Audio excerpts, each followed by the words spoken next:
bad translation. A better one would be when God began to create the heavens and creation. Isaiah 45:7 says something interesting about creation.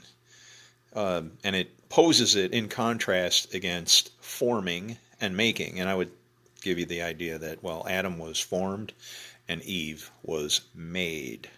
Here's the verse. I form light, like Adam, and I create darkness, like the beginning of the earth. I make peace, like the comfort that was given to Adam. And I create evil. Well, as we can see, we find two people that actually have two opposing sides. Light and their opponent would be darkness, and peace, whose opponent would be evil. So here's what happened. God created, and then after, with all that darkness and formlessness and void, what was sitting there, then the Lord steps into play and begins the process of forming and making, which requires logic. It requires you to make decisions between this and that.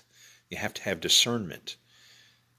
Without the tree, you could have no morals because you wouldn't know what you were doing wrong until you felt it later.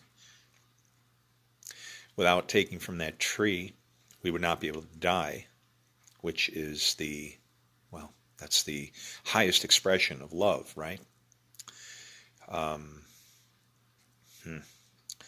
Matter of fact, if we were made in the image of God and we had to eat from that tree in order for him to be jealous and say, they're like one of us. Which one? Yahweh is the one. We're good with that. We understand. We need to make a covenant with the many. Elohim. And, you are Elohim. If he called them gods to whom the word came, and Jesus is indeed called the Word, then what does that make you? Did Jesus not come? Yeah, as soon as you think that it's like, wow, cool to be God, you don't understand God's job, because you wouldn't want to be God. His job sucks, okay?